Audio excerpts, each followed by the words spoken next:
Welcome back. We are glad you are still keeping us company here on Good Morning Kenya. In case you are just joining us, karibu tena sana. This is Good Morning Kenya. I am Jain Wambui. You can always let us know where you're watching us from this morning. Use the hashtag Good Morning Kenya. At KBC Channel 1 is our official station handle across the social media platforms, Facebook, Twitter, Instagram. And remember to also leave your name and location. We will be sure to sample your feedback as we continue on with this particular discussion. Now, we want to get into our first conversation for the day, and this is on our health segment. And today we're going to be talking about PTSD, post-traumatic stress disorder. Now, this is something that most of us don't even know we are experiencing until we get medical diagnosis and understand this is what has been happening. But what is it to start with? That is what we're going to be discussing today. And to help us with this conversation, we have Francis Ndolo with us in studio this morning. He is an associate member of the Kenya Counselors and Psychologists Association. Good morning, Father. Good morning, Jay. Thank you so much for making time to be with us today. All right. Now, we want to just get to understand what PTSD is. And let's just start with the basics. And maybe we can even start with understanding when you talk about post-traumatic stress disorder, what do we refer to? Right. PTSD is mental health disorder, as we have seen. And as the name suggests, post-traumatic is a reaction, a physiological and emotional reaction after somebody is exposed to a traumatizing event. It comes after the person. That's why it is now post-traumatic stress. Yes. Then it's a disorder because it disrupts one's life in very many domains. For example, social life, marriage, relationship with friends, occupational, you know, your job, your work, your productivity, all those things do suffer from this. That's why it's a disorder. Then the person is exposed to traumatizing event, and in several ways. The person should be there. They are exposed, say, for example, like we are talking about Ida, Hurricane Ida, for example, or say a road accident, say, for example, maybe it's a torture or kidnapping or terrorist attack. You are there yourself and you survive. You are exposed to traumatizing event, and then your physiological and emotional reaction will be of that kind. Then also another way you can be exposed is through learning that a relative or a very close friend of yours has gone through such. That is also an exposure of kind. So it could be direct or indirect? Yes, direct or indirect. Okay. Another way that this can also be done is that one is exposed to very, very, very, very detailed accounts of the traumatizing event, or even you know by being told, for example. Or another way is that the person will be exposed to those things. For example, let's look at example of nurses and doctors and police people, yes, first responders. When they come to a scene, or so they receive a patient, say in an hospital, they see all those gory things, you know, broken limbs, a lot of blood oozing, smashed, you know, all those kind of things. They see all that. The police, they are caught at the accident scene, and what do they see? They see all those horrifying body parts scenes, all over there, blood spilled everywhere, people crying and all that. That's also exposure. Okay. So when that happens, then you see people react. And when that reaction is found there, is there for more than 1 month, then the person can be diagnosed with PTSD.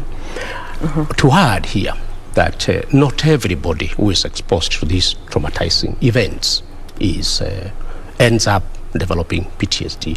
Majority of people, so about 70%, will have some disturbances like loss of sleep, being keyed up, being very, very lacking concentration and things like that for a while, but that will go away.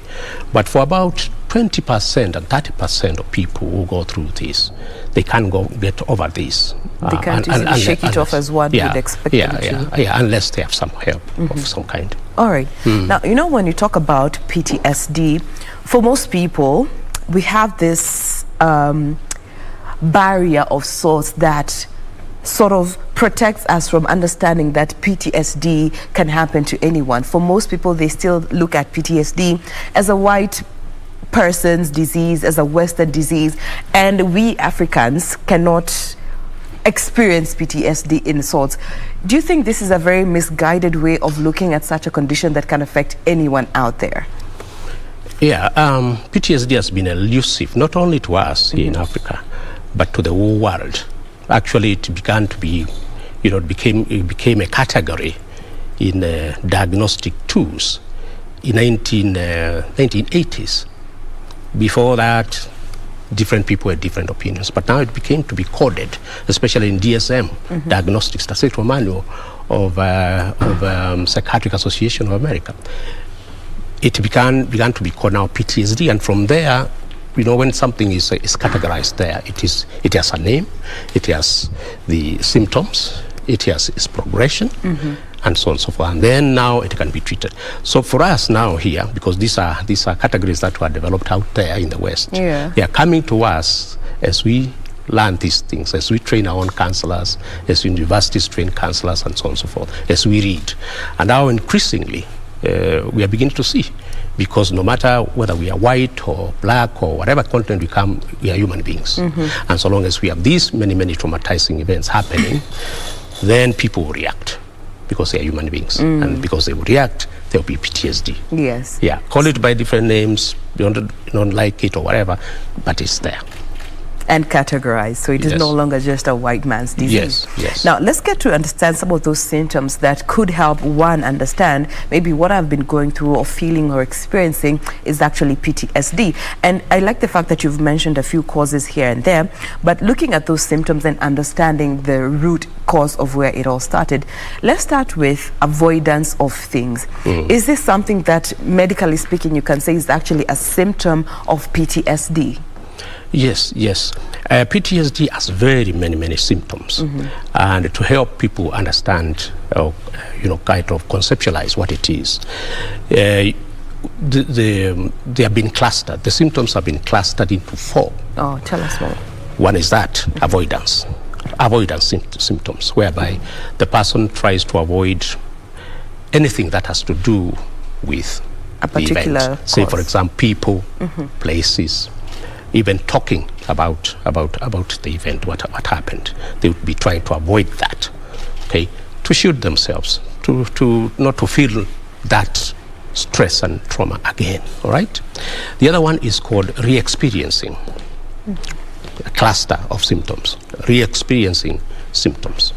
This is where the person feels and begins even to act as if the trauma is happening now. They sort of relive it? Yeah, reliving it, living it again, right?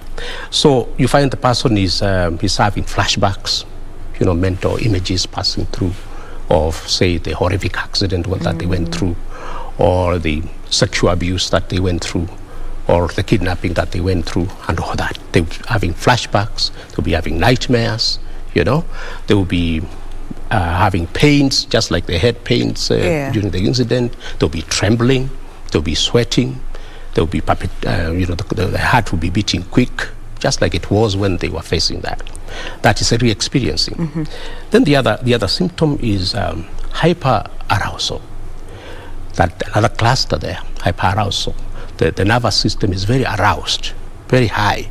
So you find that the person has issues with concentration, because they are just focused on making sure that you are not caught again in all this.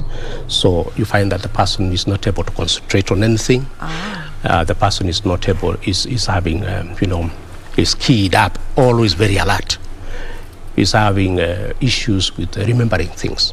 Is having issues with when you bang a door or sudden noise, the person begins to re-experiencing that. The heart begins to sweat and all that kind of a thing.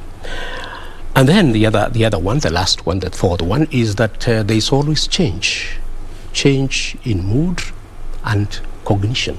The person begins to think differently, the mood changes. So the person begins to have very low mood, the person also begins to have very different view, very personalized, very out of the ordinary view of the world and self. Okay. All right? Especially the future. The person is not able to see like you and I see, like, say, my future goes almost like in the way you see a road up to the end or up to the horizon. The person begins to think and feel that their future is not very long, that kind of a thing. So there is that change in cognition of that. All right. Talking about children. Yes, and I'd like for you to just tell us a bit more about that, because we casually get into conversations and we say, me staki yo ni childhood trauma. We casually throw this word around, and we don't really understand when you talk about childhood trauma, how does it really present itself? And looking at PTSD itself, does it manifest in a different way in children as opposed to adults, or how does it present itself, generally speaking? Yeah, it presents itself in children just like it in adults. Okay. But there will be a slight difference because of their developmental stage, where their brain is. The brain is still growing and very young. So much of that for children will be they will retrogress. They will go back. It's like they will become young. It's like you press the rewind button. They regress in terms of their developmental milestones? Yes. Those milestones that they have already achieved, you find then they are gone. They're regressing. They're regressing. So, for example, they'll become very clingy. They don't want to be left by their parents. They want to move around wherever they are, or the adults, wherever they are. They also would start bedwetting, which is something maybe they have gone through, but they have overcome and grown over that. They'll begin to do that. The other way is that the children may begin to dramatize trauma in their play. For example, if children they find themselves in a battle or war zone, or where there is conflict, people are killing one another with pangas or arrows, you find that the children begin now they get a stick and they pretend it's a gun, or they get a stick and they pretend it's a panga or something like that. Then in play and also in drawing, that's where I think that's where play therapy comes in there. It's able to catch those. When they are drawing, scenes of violence and all that kind of a thing. If you tell a child, for example, who comes from, say, an abusive family, if they draw pictures, you find that they are drawing pictures of, if it's mom or dad down there being, kicked or boxed and all that kind of a thing. I remember doing that for a school that had a terrible road accident. The kids were not there, the young ones were not there, but when I asked them to draw, they began drawing, these bars, plunging in a river, or these bars with a lot of blood. From what they had heard. Yeah, from what they have heard and all that. So that's the only difference. For teens, they will act out. Teens will act out, they will have outbursts of anger and very aggressive behavior, very defiant kind of behavior as a reaction to all this. All right. And how is PTSD diagnosed or detected? For a trained counselor, you will have you interview the person. You hear their story. You hear what is bothering them. They will tell you this and that and that. And as an experienced counselor, you'll be able to pick these symptoms. Somebody will say, "Oh, I'm not sleeping well. In my nightmares, I'm seeing, somebody with a gun running after me," or whatever it is. Things like that. And then using this cluster of you'll be able to do that. If you want, you can also use screening tools. There are screening tools. There are questionnaires, like trauma questionnaire that are out there. You can administer to them to people, let the people fill them, or you can score them. You can fill them for them and then score, see where the person lies. All right. And you're able to do that. Now, and just looking at that detection phase, are there stages in which PTSD presents itself such that, at this particular stage it is not as advanced, at this particular stage requires this form of assistance or treatment, at this particular stage it manifests in different ways, or so? Does it have various stages of manifestation? I will not talk about stages, but for some people, For some people, they will take a very short time to begin exhibiting these symptoms. For others, they will take a little bit of time, but at the end they will be able to do that. And once you are diagnosed to have it, then you have this, and you don't have to have all these symptoms. For example, you need not to say, for example, for re-experiencing, you may need only one symptom. For avoidance, maybe the same. Hyperarousal, maybe two. Of course, for change in cognition and mood, you need two symptoms, and they are there. So once the counselor gets you, say, for example, re-experiencing kind of symptoms, we'll be able to say, okay, you have scored that one. And another one. Then go to the other cluster, score 1, 2, 3, the other one like that, and then the person already qualifies for that. And how do you draw the line between PTSD and depression? Because they sort of mimic each other in terms of some of the symptoms that they're both presenting. How are you able to even draw the line and understand this is PTSD and this is depression, to kuji self-diagnose and prescribing for ourselves the medication, treatment or regimen that we need to be on to get back to a sense of normalcy? That's true. Just like any other, say in the physiological world, whereby we are sick of this disease and the other. Self-diagnosing is not a very good thing, because you'll be confused by some of these symptoms and you start saying, oh, I have this and that and that. It's good if, for example, you can go to a person who knows what they are doing and be able to tell you what it is. But you are right there, because what has been found, for example, Dr. Frank Jenga, heading this task force on mental health in Kenya, has come to observe that in PTSD in this country co-occurs mainly with depression, sexual abuse, co-occurs with anxiety, and all those kind of things there. So you ask, how can you differentiate? Depression symptoms are very clear, low mood, sadness most of the day and all that kind of a thing. You'll be able to see that, because depression is hopelessness, and the person is, like the word says, depressed. The mood is gone down, all right? Is like acting in slow motion. But somebody with PTSD, like you have seen, hyperarousal. One of the symptoms here is the person is not sleeping. The person is acting in a very reckless way. If it is driving, very hard and very fast and all that kind of a thing. Actually, before 2013, PTSD used to be under, in DSM, what is called anxiety disorders. And you see that anxiety is hyper.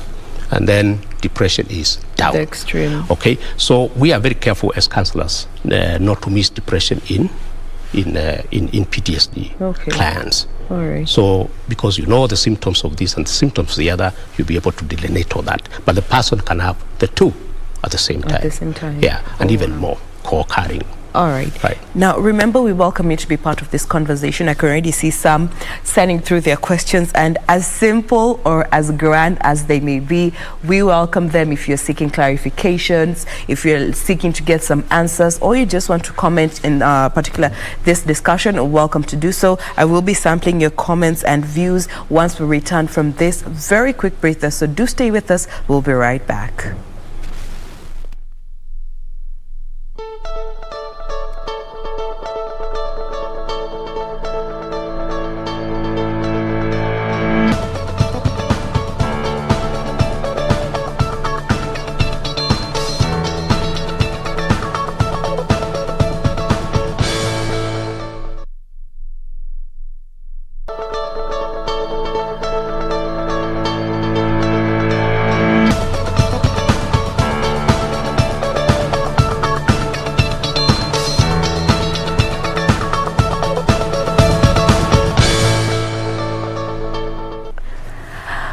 Welcome back. We want to just move right along with where we were just before that commercial break, and just looking at PTSD. It is the subject of conversation today, and with us in studio we have Father Francis Ndolo, who is an associate member of the Kenya Counselors and Psychologists Association, helping us with this conversation. Now, before we get to continue, just allow me to take you back to that part of the symptoms.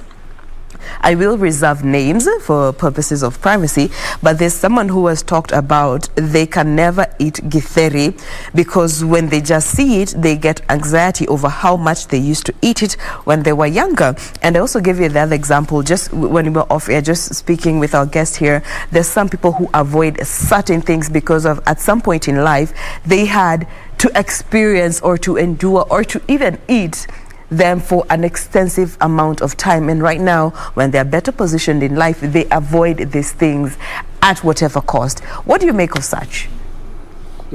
Interesting. But what we are talking about here, PTSD, is a very serious matter. Very serious matter. So for you to maybe avoid eating this particular food because when you are young you're this and that, it's not a sign of PTSD unless we are able to talk about that anxiety plus many others. You see, for a diagnosis to happen, you need to qualify, to have all the symptoms that are necessary, like that. Like we said, for example, for re-experiencing, you need one or more symptom. Okay, for example, for avoidance, you need one or more. For hyperarousal, you need two or more symptoms. Then for cognition and mood change, you also need two symptoms. You need to have all those. Not that. And the other thing about a disorder, I've got to talk about a disorder here, it has to disrupt in a very serious way your life, your social life and occupational life.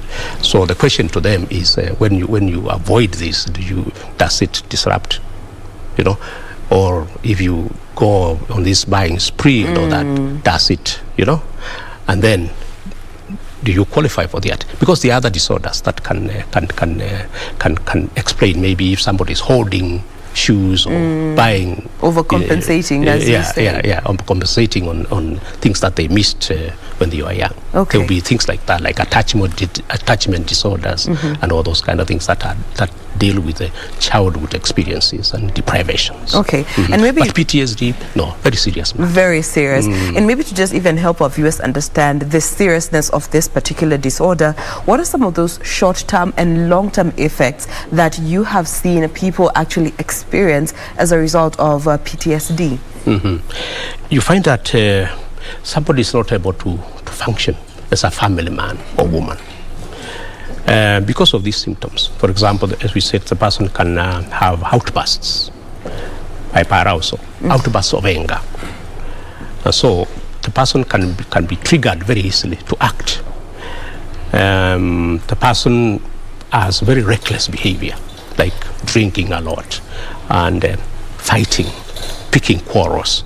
So you find that people who have PTSD, they have a very big challenge in maintaining a relationship, a family relationship or close relationship. Even work, for example, they are not able to sleep. They are triggered very easily by this and the other. So you find them at a workplace, then they are not able to be with the other people there. And if there is that depressive component, like we said before, the person is not able to cope with what is going on there, and there will be a very lonely person there. Our productivity will go down and all those kind of things. Those kind of things, because some of the people will try to cope with this through drinking a lot. And because of that, then they went into all sorts of problems that come with drinking. How does over drinking affect the family? How does it affect a job? How does it affect your health? And planning and all that kind of thing about your life, So then if you are very hungry, very violent, and there's a very changed view of life that is like, I'm not going to live for long and all that kind of a thing. There's despair there. And then the person cannot plan ahead, because they are not functioning from the same script like everybody else. So it's a serious disruption to people's life, and it needs a lot of attention. Okay. And what are the treatment options that are available for PTSD? And this is for those who are seeking the medical intervention or the psychological intervention professionally, not self-diagnosing. Yes. There are several. There are very many. There are very many, first of all, therapies, psychological therapies. There are many. But some of them are distinguished themselves to be the modalities of choice for many counselors. One of the oldest modality is CBT. CBT, cognitive behavioral therapy, developed in 1950s by somebody called Herbert Ellis. And it tries to capture the negative self-talk that the person is having. Because that CBT, the theory is people are disturbed not so much by what happens, but by what they think about what has happened.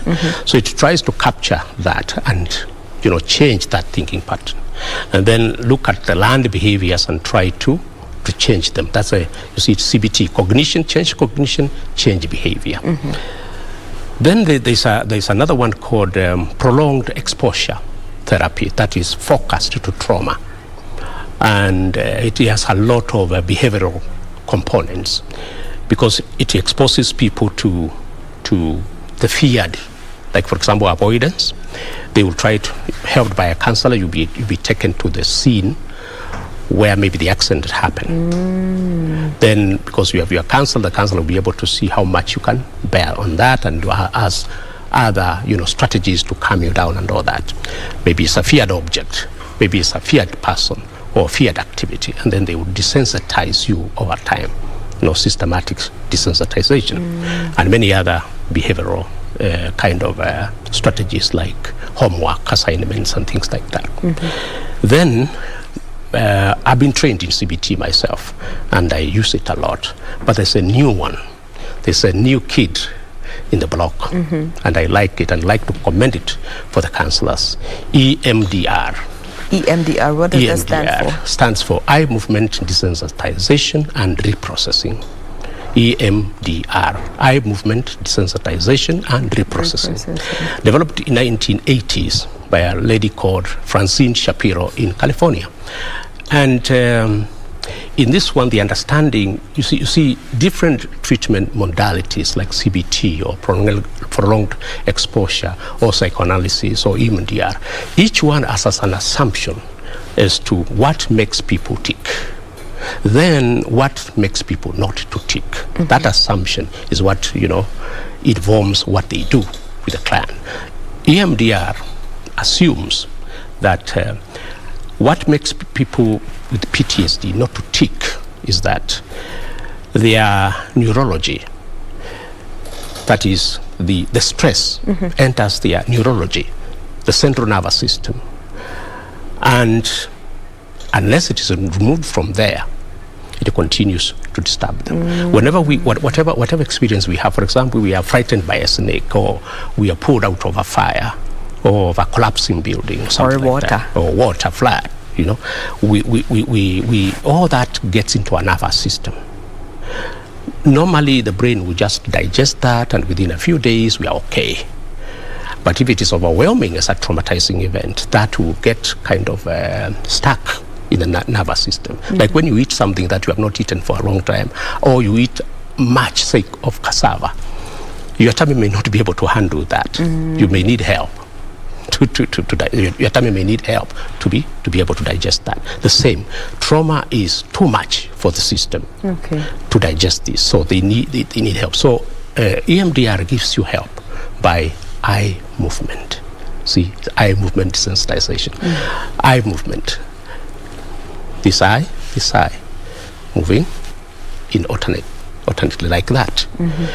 Using lights which are moving, or two fingers that are passing in the front view, or tapping, or sound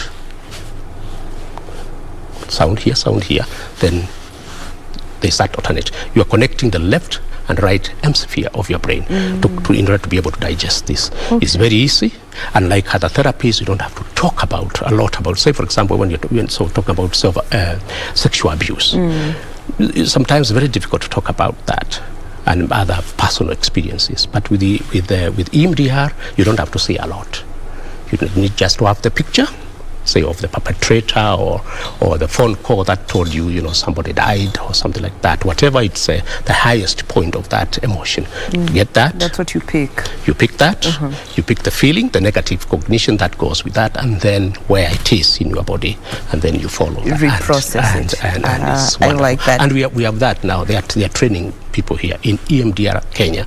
Google EMDR Kenya, and you see therapists that are trained. Also, a counselor who wants to be trained, EMDR Kenya, Google that, and you see you can get into contact and you can be trained 2 weekends. All right. And you are good. Now, as we bring this conversation to a close, does PTSD ever go away?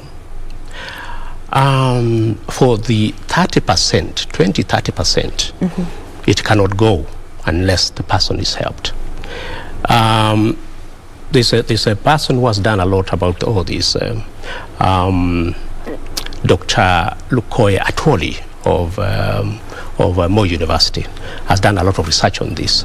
I think it's around 2006. He did a research on Mau Mau survivors. And when was Mau Mau? Towards independence, 50s and of course to 60s. He did a research on them to see how much trauma was still with them, and found that many of them still experienced trauma 60 or more years after. So that tells you this thing can go for life for many people unless it is treated. Okay. So what I'll say is that there is help there, out there. There's a lot of help out there, and people need to stop diagnosing, self-diagnosing themselves, or trivializing thinking that is a very easy matter. It's a very serious matter that disrupts people's lives. We live with people whose life is out of work, and we don't know why. We start saying, oh, so-and-so's been bewitched, anataka maombi, anataka sijui nini, anataka nini. Sometimes it is things like this. And so many late bloomers. Yeah. So they need this in order to be able to come around. Like our first responders, I would say that, our nurses, our police. You know, there's a lot of talk about police brutality and, you know, shooting themselves and suicide and all that. There's a lot that needs to be talked about this. All right. Post-traumatic stress disorder, it's not something that we can just say we know much about and we can work through it by ourselves. It needs psychological intervention from a professional to help you navigate these waters, whether it is mild or severe. You can always get the assistance that you need to just make sure it doesn't disrupt the order of your life or the normalcy of what you consider to be your life to be. We have been speaking with Father Francis Ndolo. He is an associate member of the Kenya Counselors and Psychologists Association. Thank you so much for making time to be with us today to help us understand what PTSD is all about. Thank you for having me, Jain. Karibu sana. Now we want to take a very, very quick breather. We have so much more lined up for you. Remember that conversation about saving here in Kenya? That is coming up in a bit, so stay with us. We'll be right back.